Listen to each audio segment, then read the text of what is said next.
TC Anatomy and Physiology, welcome to the respiratory system PowerPoint. Again, you have access to the PowerPoint. I'll share it with you, but I'm going to go through and narrate it as well. So we talk about respiratory systems. So your primary functions, again, exchange gas, specifically oxygen, CO2, produce sound, sense of smell, and regulate your pH. So there's a lung cake, looks delicious. So we talk about respiration, that's the actual process of gas exchange. So you have external, that's where the air enters the lungs, and then the gas is exchanged with the blood cells. So if you remember we talked about like simple squamous, those real thin cells. So that's going from air to blood. So as I'm breathing in, that's external respiration. Internal is where the actual air that I just breathed in is actually gonna make it to my tissues wherever they're needed. So why do we need oxygen for cell respiration? Again, the mitochondria is the site of oxidative phosphorylation, not the powerhouse of the cell. No matter what people want to say, I will fight that forever. I'm going to take a drink of my coffee, but let me do this real quick. So overview of the upper respiratory tract, nose, nasal cavity, sinuses, your pharynx, and then your lower respiratory tract is like larynx, trachea, bronchial tubes, and lungs. You've probably been hearing a lot about the lungs and those structures, especially as we're dealing with COVID-19, which I'll probably do some stuff next week. The nose.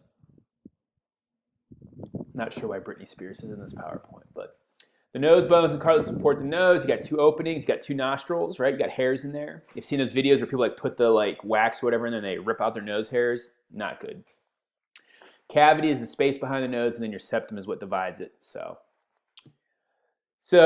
deviated septum you may have heard about. It's when the septum bends to one side and the nose can be crooked, and then often plastic surgeons will repair that. I think I've told you a story before. When I was in like 4th grade, I got lippy with a kid and he slammed my head into a pinball machine and I got a broken nose. Concha, those are just the bones that divide the nasal cavity, and those are the things that increase the surface area. And so we kind of talked about this a little bit when we did the skull, but within that nasal concha is your mucous membrane, and what that does, it warms and moistens the air, and a lot of those particles will go to the stomach. And so there's the bones. Sinuses we've already talked about, maxillary, frontal, ethmoid, sphenoid. They reduce the weight of the skull, and then the resonant chambers. I'm not going to go over those again. So here's your pharynx. It's behind the oral cavity, between the nasal cavity and larynx. So have you ever had pharyngitis, right? The back of your throat is sore, so you have the nasopharynx, oropharynx, and then the laryngopharynx. Larynx, that's the top of the trachea. That's where your vocal cords are. And there's lots of muscles and cartilage there. And then the thyroid, that's your Adam's apple. Cricoids and epiglottal cartilage. You can't see what's behind my pictures, the trachea. But there's your epiglottis, you got your hyoid bone, which is your Adam's apple, and then you have all that cartilage. The glottis, that's the part of the larynx that's like your vocal cords and opening between them. It affects your voice modulation. So false vocal cords help close airway during swallowing. They don't produce sound. The true vocal cords are what produce sound. And so contracting and relaxing muscles changes the pitch. And so I think there's a video here if you want to click on this Nat Geo. That's the inside of Steven Tyler. He's the lead singer for Aerosmith. The glottis and the epiglottis, there again, that's the opens during breathing and talking, and the epiglottis closes for swallowing. Laryngitis, many of you may have had that. That's just the inflammation of your larynx. It makes your voice very hoarse. Can cause by illness, allergies, those of you that smoke or jewel, hopefully you don't. And then, so if you have it though, you may want to see an otolaryngologist. And that's a laryngoscope, which they kind of put down your throat. Trachea is your windpipe.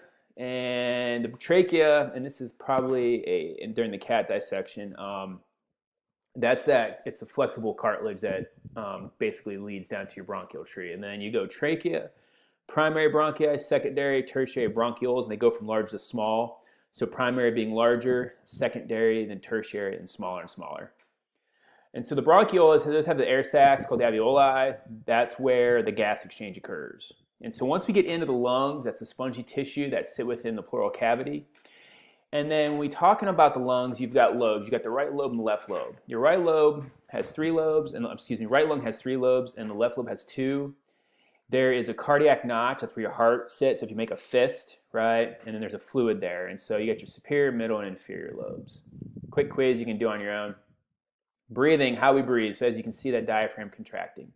So when we breathe, your diaphragm moves down, right? Forcing around the lungs, intercostals contract, they enlarge, surface tension, the alveoli, and keep them from collapsing. Other muscles force a deeper breath, and you relax. And so the first breath in newborns is the hardest due to lack of surfactant. Surfactant are those things that increase the surface area. So inhalation, exhalation, my face is right over the exhalation, so it's just where it says diaphragm relaxes. And so we were going to build models of lungs. I can't, sorry. So atmospheric pressure is about 760, and so that's the pressure necessary for breathing. That's why it's difficult to breathe in higher altitudes, and so also why a punctured lung can be dangerous. A pneumothorax is a collapsed lung, and then a hole in that cavity can cause it to collapse or deflate. You can kind of see the punctured lung. I know it's kind of tough to see. Right here, you can see where it's kind of deflated. So pneumothorax, collapsed lungs can be caused by things such as a gunshot or knife wound to the chest, you get a shank or shiv, changes in atmosphere if you go scuba diving. Also some lung diseases, asthma, COPD, cystic fibrosis, TB, whooping cough. It'd be interesting to see how COVID-19 is, I don't know if it causes a collapsed lung.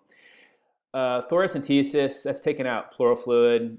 You can watch it if you want. It's not for those with a weak stomach, so some of you probably will just want to skip it.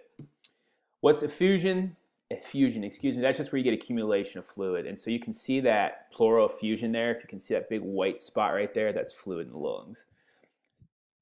Some non-respiratory movements, coughing, sneezing, laughing, crying, right? Hiccups. I think I'm going to I might have put in a link about hiccups, and then a yawn. Some of you are probably yawning right now because you're sick of hearing me. But the yawn may be due to low oxygen levels. And so when we talk about taking air in and breathing, respiratory air volumes, spirometry is just a measured amount of air moving in and out of your lungs. And so one cycle is one inspiration and then one expiration. So we're going to do the lab in class, but resting tidal volume is like if you take a normal breath, and then your vital capacity is the amount that air that can be forced in or out by taking a deep breath. And we're going to do it with the lab on Wednesday or Thursday. I'm just going to get you guys some data. So hopefully you get a balloon and we'll talk about that. So this respirometer has a tub filled with water. When you blow into the tube, it'll raise or measure your lung capacity. We just can't do it. Sorry. How do we control your breathing? It's involuntary, fortunately for most of us, if we had to think about breathing. So got a skeleton on my mug today. I'm up in my other office. So lions in here. That's the one animal I was able to bring from class if you're watching this, right? So your respiratory center, we talked about the nervous system that's in your brain, the medulla and the pons. And so medulla, right, you have dorsal respiratory group, which is rhythm, and ventrals forced. Pneumotaxic areas in the pons, again, you'll fill in the notes and go over that. But factors that can affect breathing, that's probably some of you right now. Chemosensitive areas, so they detect concentrations, especially like carbon dioxide and hydrogen.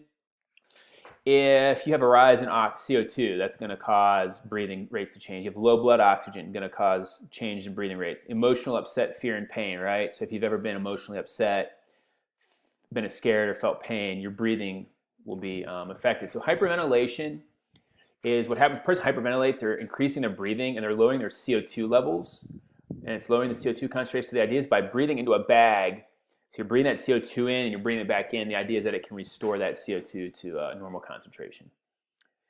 Respiratory membranes, again, gas exchange occurs. Simple squamous, we've talked about that. Oxygen diffuses rapidly.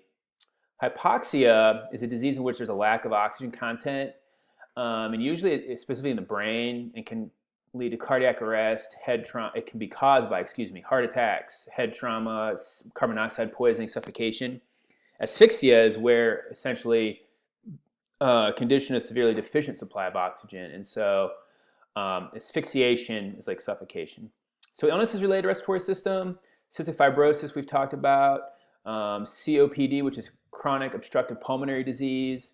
Smoking is the most common cause of COPD, and emphysema. You've probably heard a lot about this recently with the whole COVID-19, people that have reduced lung functions.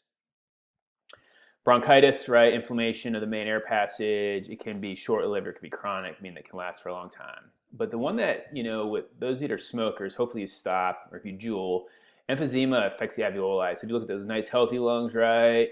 Look at that, and then you start puffing away on a Marlboro or a Newport or whatever your Juul, whatever flavor it is.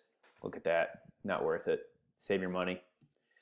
What is sleep apnea? So you may have heard of this. You may, someone that snores a lot, but it's a pause or slowing of breathing. So normal breathing, in the blocked airway, you can see where the soft palate and the uvula kind of clamp down. And so that's what a CPAP is for. So it's a continuous positive airway pressure machine. It allows people to breathe. So embolism, blood clot that moves the lung. I think I told you about. I caused a pulmonary embolism in my father when I hit him in the chest with a golf club by accident. Lung cancer starts in abnormal cells. We've got to control the lungs. Usually no signs or symptoms early, but as advances, may include coughing, wheezing, shortness of breath. Altitude sickness. When we talk about altitude sickness, acute mountain sickness is brought on by reduced air pressure. So it can range from mild to life-threatening. Pulmonary edema is an abnormal buildup of fluid in the air sacs. And so this is Mount Everest. If you click on that article, if people die on Mount Everest, they leave the bodies there. So, and then asthma. Some of you probably have asthma, so you might have your bronchodilators. You may have coughing, wheezing. You may have sports induced. So, and then also bacterial and viral infections, so pneumonia, TB, influenza, rhinovirus. We got to throw coronavirus on there now. And I think next week we'll figure, I'll do some stuff with coronavirus, whooping cough, pertussis. So that's an open-ended question. Should vaccinations be required for all children? Whooping cough is on a comeback because people my age and older have been vaccinated against it, but the vaccine wears off, and so you can actually pass it on to infants.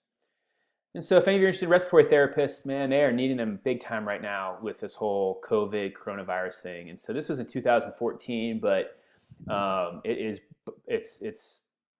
booming right now because they need them. So I'm just going to go through those, and this will help you. I think next week, this is going to be about as close as I can to have it practical for you. So, all right. So hopefully all of you, this helped. I know it's about 12 minutes. Pause it, fill in your notes, or not even listen to me at all. But hopefully this was helpful. I know I talked fast, but I was trying to get this under 12 minutes. So have a good day, and hopefully this helped.